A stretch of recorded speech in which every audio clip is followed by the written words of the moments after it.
사랑하는 영락교회 지체들에게 주 안에서 평화의 인사를 전합니다.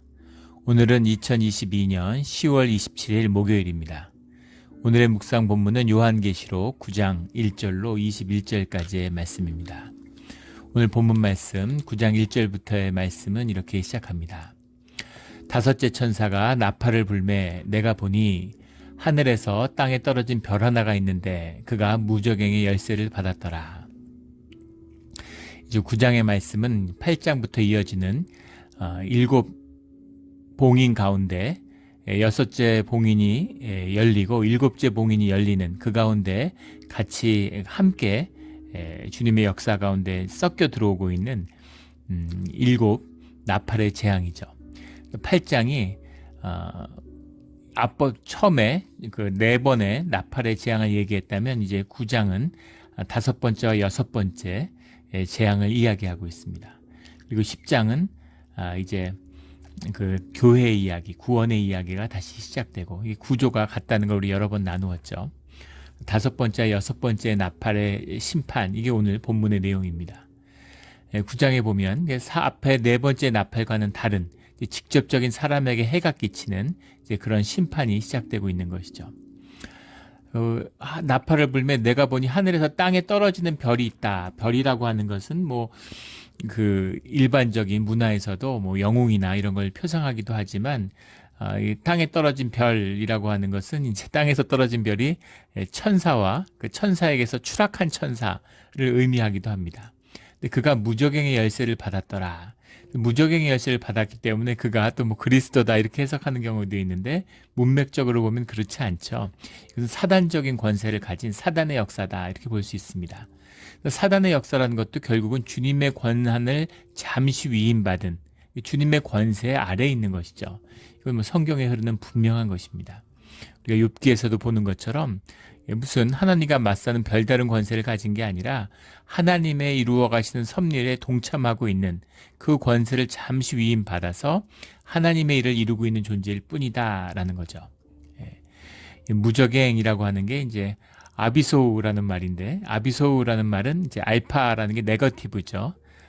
그런 부정 접두어 알파와 비우소스 또는 부토스 이렇게 하는데, 비우소스라는 게 이제 bottom 이런 것도 내가 depth로 됩니다. 깊이가 없는, 바닥이 없는, 끝이 없는 것이죠.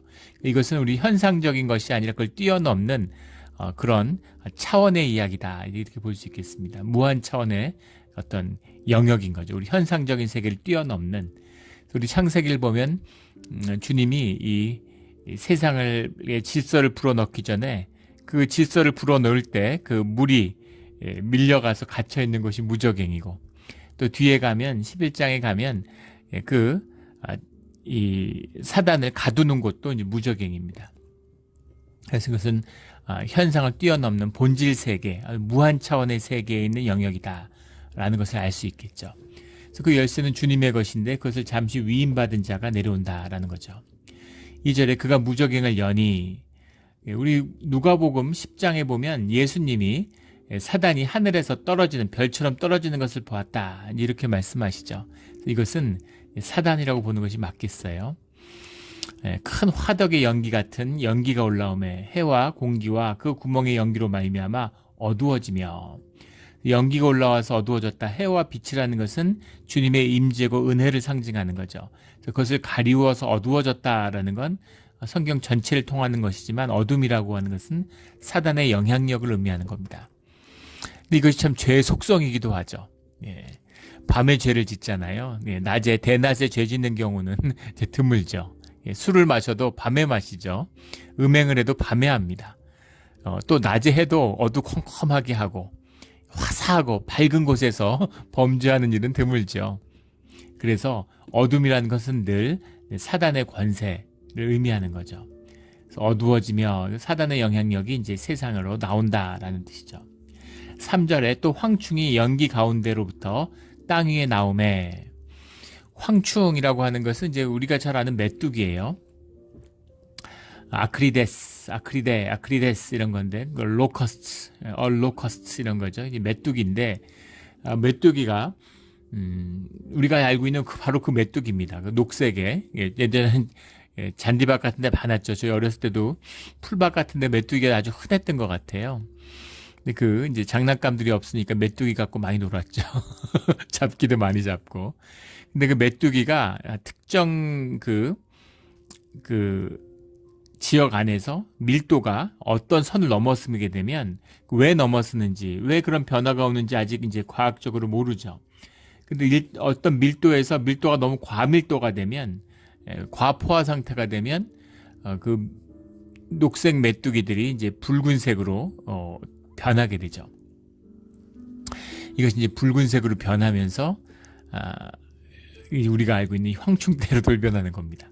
그래서 이것이 무시무시한 재앙이죠. 아프리카에서 보통 기원해가지고 이제 중동을 휩쓸고 아시아로 오는데, 이것이 뭐 인류 역사에서 수많은 재앙이 되어 왔죠. 그래서 황충이라는 것은 이제 재앙의 상징인데 현상적인 표상이다라는 겁니다. 뒤에 읽어보면 단순한 메뚜기가 아니라는 게 분명하죠.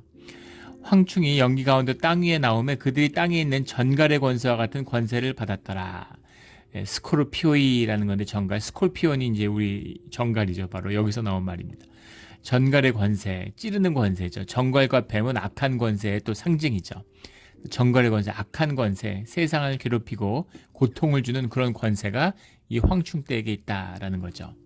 이게 연기로부터 나왔다라고 하니까 이 세상을 환난과 재난을 불러오는 사단의 영향력을 의미하는 거죠. 4절에 그들에게 이르시되 땅에 풀이나 푸른 것이나 각종 수목은 해하지 말고 오직 이마에 하나님의 인침을 받지 아니한 사람들만 해하라 하시더라. 출애굽기에 나올 때는 땅에 풀이나 각종 수목을 해쳤어요. 그게 원래 황충의 역할이죠.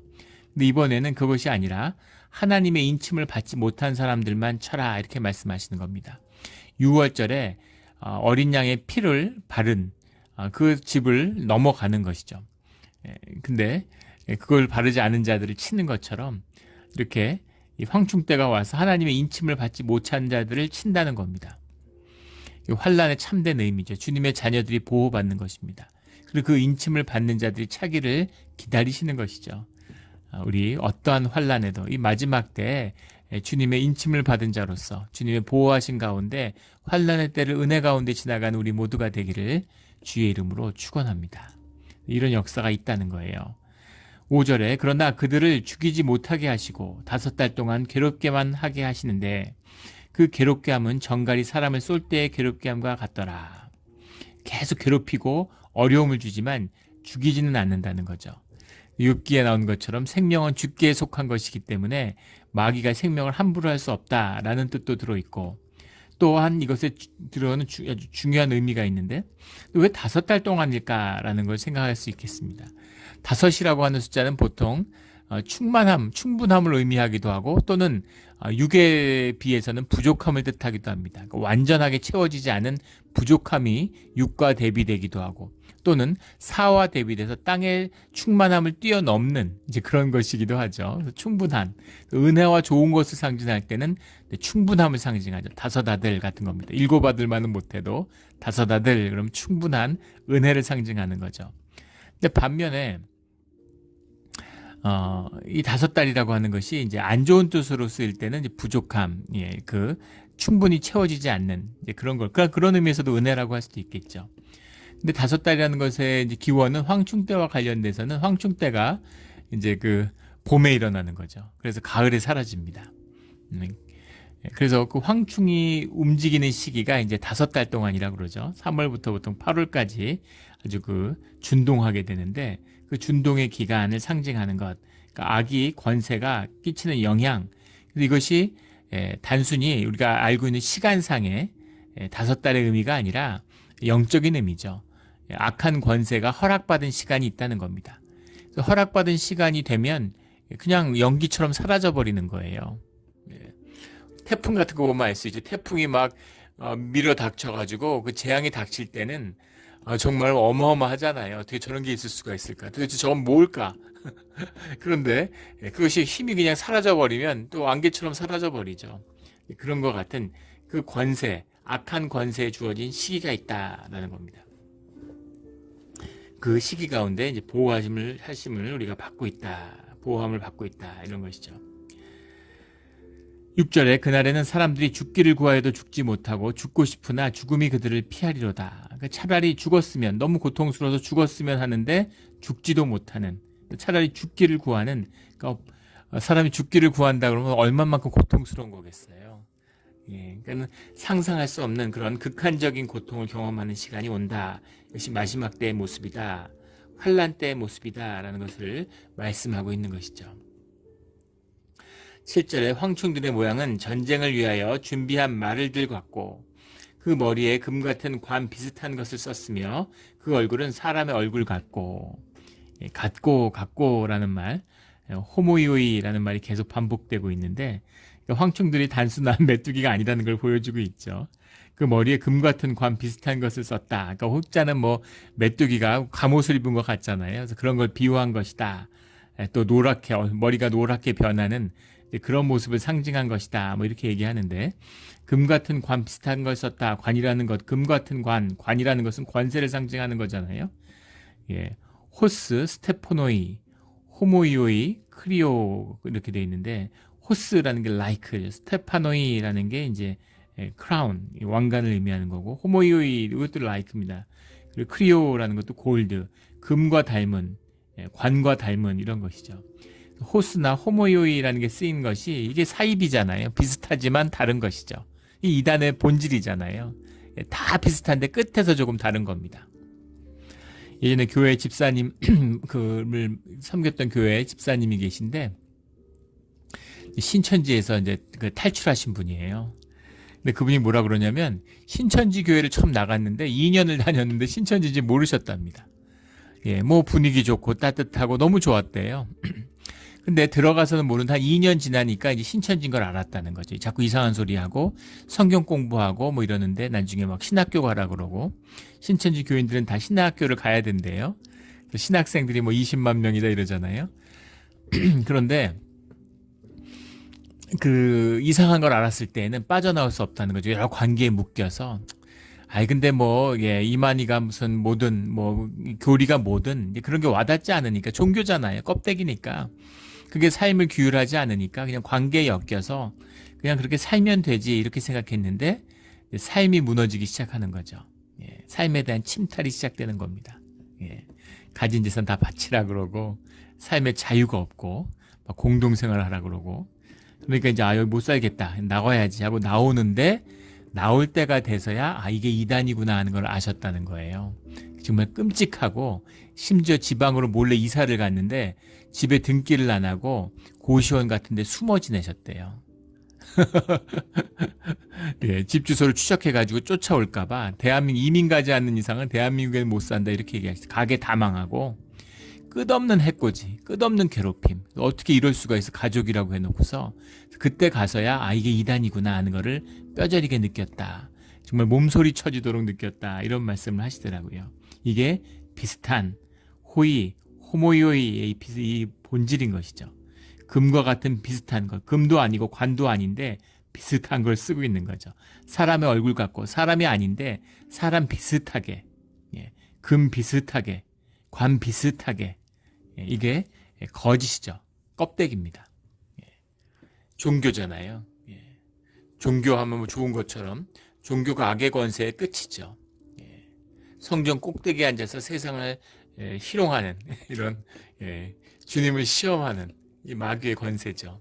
세상 권세의 가장 최상층에 있는 것이 이 종교입니다. 이게 종교, 기독교 같은 예배를 흉내내고 기도를 흉내내고 신앙을 흉내내는 것이죠.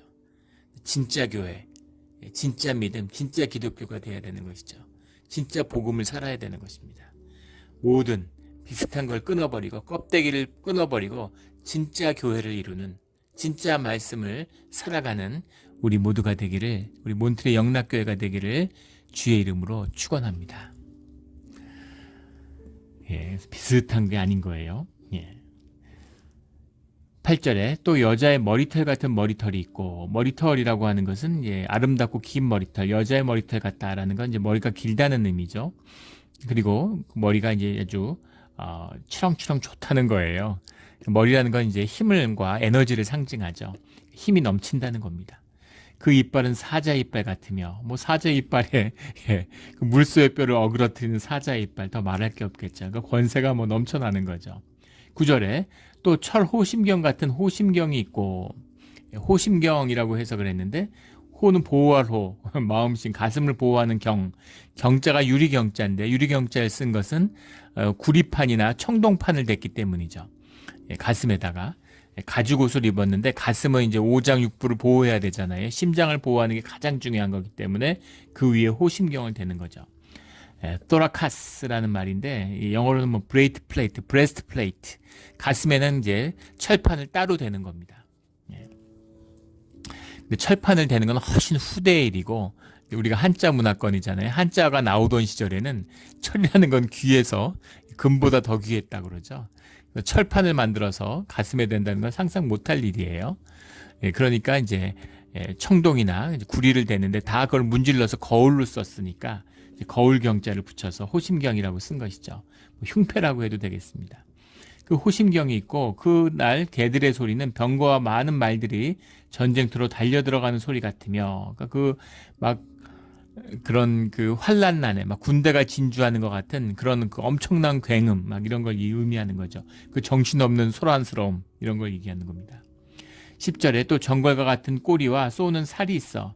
그 꼬리에는 5달 동안 사람들을 해치는 관세가 있더라.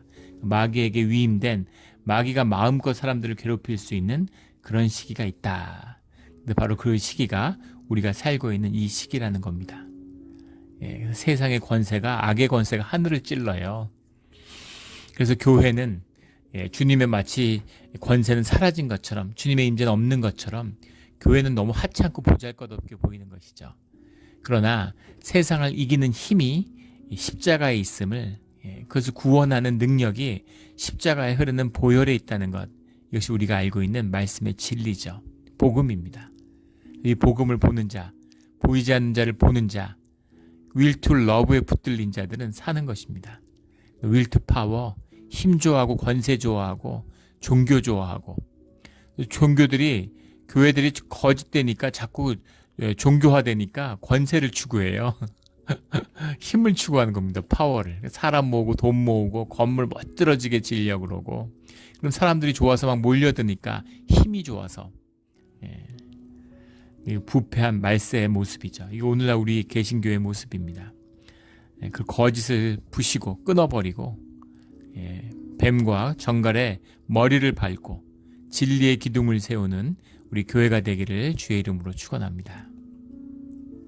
11절에 그들에게 왕이 있으니 무저갱의 사자라. 무저갱의 사자, 그들의 왕, 세상의 권세 잡은 자, 거짓의 아비 사단이죠. 히브리어로는 그 이름이 아바돈이요, 헬라어로는 그 이름이 아볼루온이더라. 아바돈이라고 하는 것은 파괴라는 뜻이죠. 히브리어로. 그래서 그 파괴라는 게 죽음을 의미하는 거예요. 뭐 이제 스올, 뭐 죽음을 의미하는 히브리어에 또 뭐 하데스 이런 게 있죠.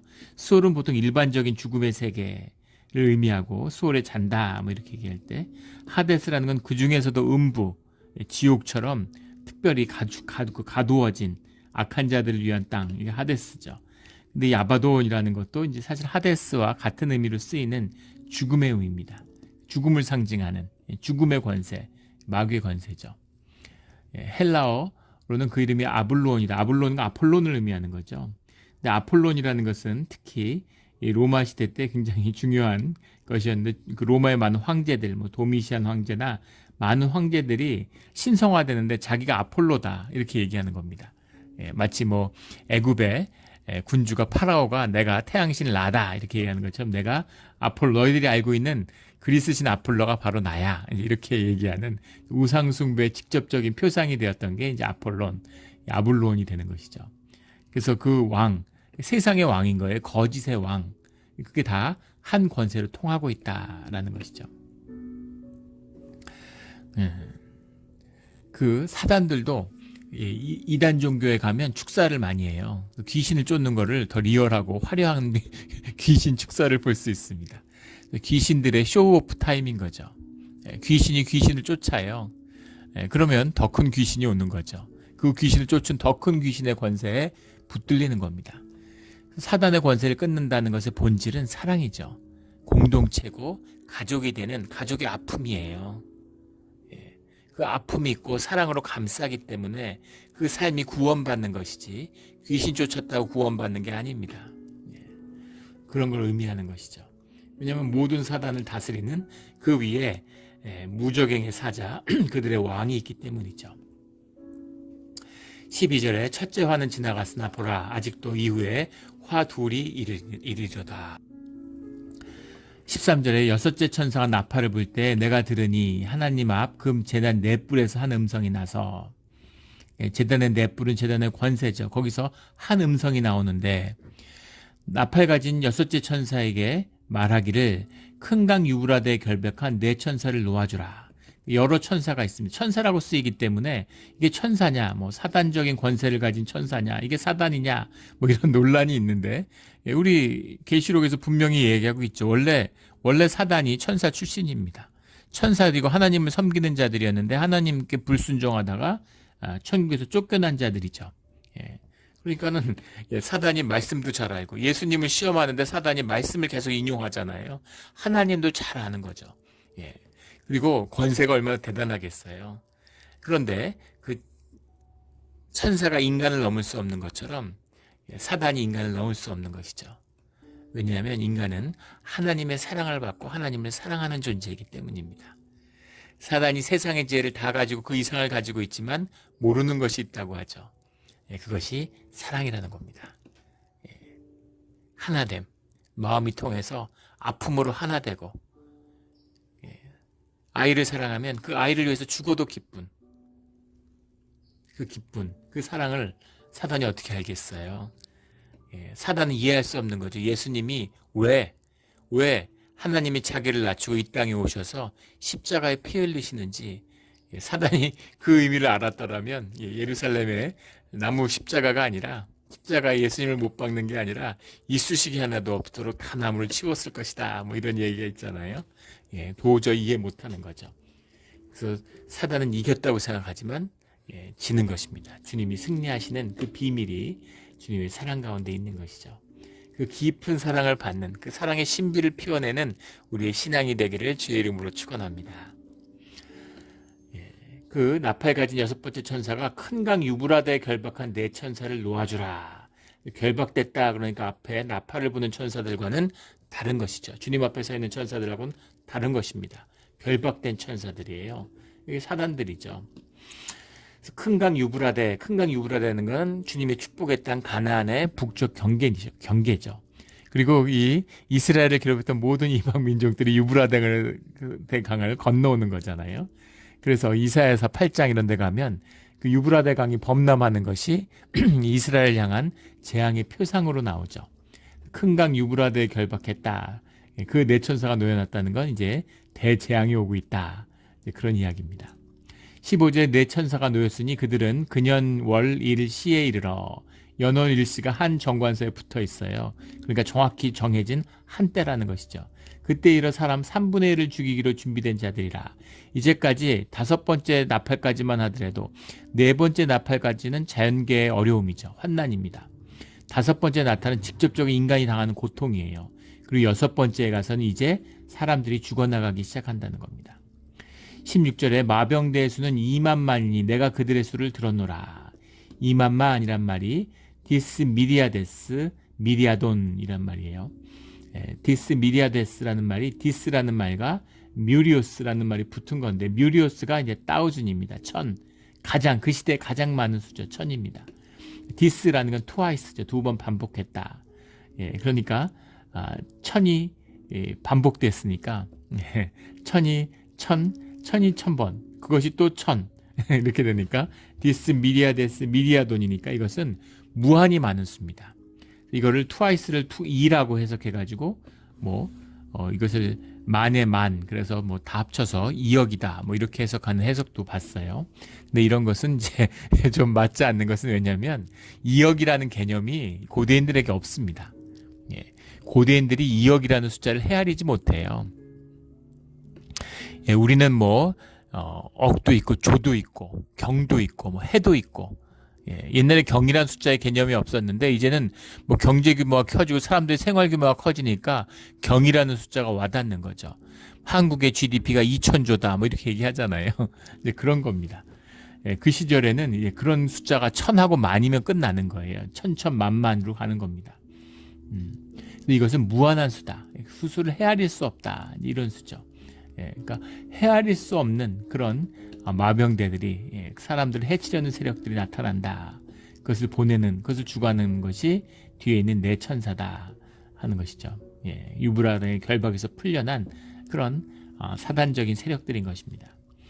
17절에 이 같은 환상 가운데 그 말들과 그 위에 탄 자들을 보니 불빛과 자줏빛과 유황빛 호심경이 있고 또 말들의 머리는 사자머리 같고 그 입에는 불과 연기와 유황이 나오더라.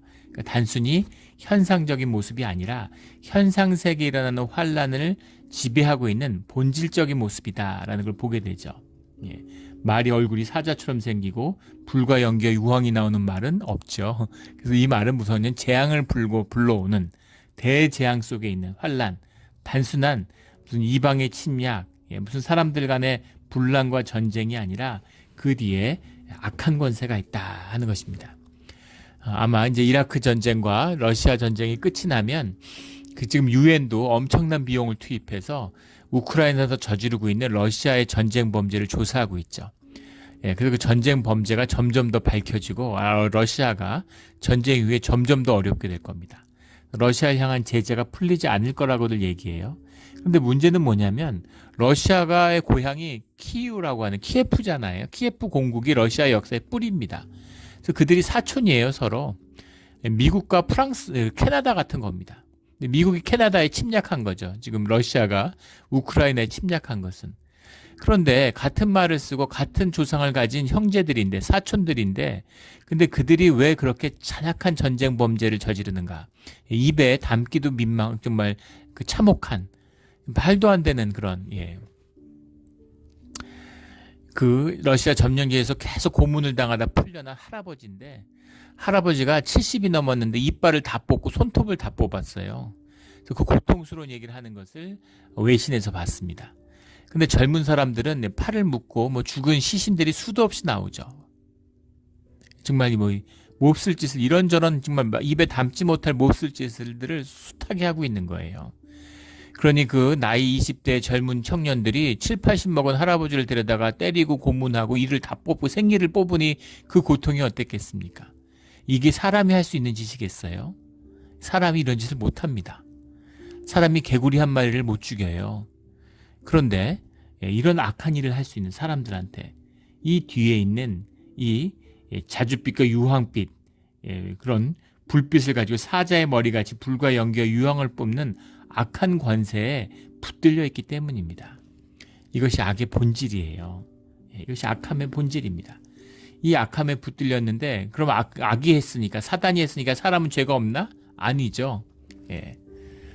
사단 그가 시켰단가. 예전에 그런 괴기 영화가 있죠. 귀신 들려가지고 나쁜 짓을 하는, 실제 연쇄살인을 하거나 그런 살인죄를 저지른 자 중에 그런 걸 죽이라는 음성을 들었다라고 증언하는, 또 그런 귀신과의 교제나 이런 이야기를 하는 사람들이 실제로 있어요. 그렇다고 해서 사람의 책임이 없는 것은 아니죠. 자신의 삶, 인격에 대한 책임이 있고, 마귀도 영이지만 인간도 영입니다. 하나님도 천사도 영인 것처럼 그 영이 있어요. 영의 권세가 있습니다. 육을 다스리는 하나님의 형상으로 주어진 권세가 있고, 그 권세는 마귀를 이기는 권세예요. 육을 이기는 권세입니다. 절대 내가 원하지 않는데, 내가 동의하지 않는데 마귀가 내 삶을 탈취하는 일은 없다는 것이죠. 내 욕심, 내 악이 그런 세상의 악을 불러들이고 거기에 나를 묶는 것입니다. 그것을 끊어버릴 수 있는, 그것을 끊을 수 있는 주님의 권세가 또 우리와 함께하고 계시죠. 주님의 능력에 의지해서 내가 원한다면 주님의 그 능력이 우리에게 임해서 십자가의 보혈의 권세가 우리를 모든 세상의 악으로부터 끊어줄 줄 믿습니다. 그 악을 끊는 우리 모두가 되기를 주의 이름으로 축원합니다. 18절에 이 세 재앙 곧 자기 입에서 나오는 불과 연기와 유황으로 말미암아 사람의 3분의 1이 죽임을 당하니라. 세상 사람은 3분의 1이 죽음을 당하니까 그래도 살아있는 사람이 더 많은 것이죠. 아직도 은혜가 있는 것입니다. 20절에 이 재앙에 죽지 않고 남은 사람들은 손으로 행하는 일을 회개하지 아니하고 오히려 여러 귀신과 또 보거나 듣거나 다니거나 하지 못하는 금은동과 목석 우상에 절하고 21절에 또 그 살인과 복술과 음행과 도둑질을 회개하지 아니하더라 하는 이것이 오늘 9장의 결론이죠. 사람들의 3분의 1이 죽고 5달 동안의 환난이 있었는데 그 환난의 끝은 무엇이었느냐? 환난의 이유는 세상 사람들이 회개하고 돌이키기를 위한 은혜의 시간이었다는 겁니다. 그런데 아무리 환난을 당해도 사람들이 우상에 절하겠죠. 살려달라고, 구해달라고, 나만 구해달라고, 다 죽어도 나는 살게 해달라고 그렇게 부르짖는데 그런데 그들이 결국 찾는 것은 우상이다라는 겁니다. 회개하지 않더라라는 거죠. 오히려 우상 숭배와 음행과 도둑질과 복술이 더 횡행하더라 하는 것이죠. 이것이 드러나는 하나님의 심판 앞에 점점 드러나는 악의 실체다라는 겁니다. 이것을 주님이 다루시는 것이죠. 환난 가운데 있어요. 세상의 악이 점점 더 승합니다. 두렵고 두려운 세상이죠. 그러나 성령의 은혜가, 주님의 은혜가 우리와 함께하고 있습니다. 그거밖에 살 길이 없음을, 그것이 우리가 살아남을 수 있는 유일한 길임을 주 안에서 믿고 또 사는 그런 우리가 모두가 되기를 주의 이름으로 축원합니다. 아멘. 기도드리겠습니다. 하나님 아버지, 세상이 두려움으로 가득합니다. 경제에 대한 환난, 전쟁에 대한 환난, 핵에 대한 환난, 질병에 대한 환난으로 두려움으로 세상이 떨고 있습니다. 그러나 믿음의 자녀들은 주님의 십자가의 보혈로 덮어서 주님의 인을 받은 자들은 주님의 이름으로 산다고 말씀하셨사오니 감사합니다. 지켜지는 우리가 되게 하여 주시옵소서. 사는 우리가 되게 하여 주시옵소서. 회개하는 우리가 되게 하여 주시옵소서. 기도하는 우리가 되게 하여 주시옵소서. 세상의 구원을 주님의 뜻 가운데 이루어가는 그런 의인들이 되게 하여 주시옵소서. 모든 것이 주님의 뜻 가운데 있으나 주님의 뜻을 아는 자들을 구하심을 압니다. 주님, 주님의 뜻과 합하여 주님의 뜻에 따라 살아가는 우리가 되게 하여 주시옵소서. 주님 감사합니다. 예수 그리스도의 이름으로 기도드렸습니다.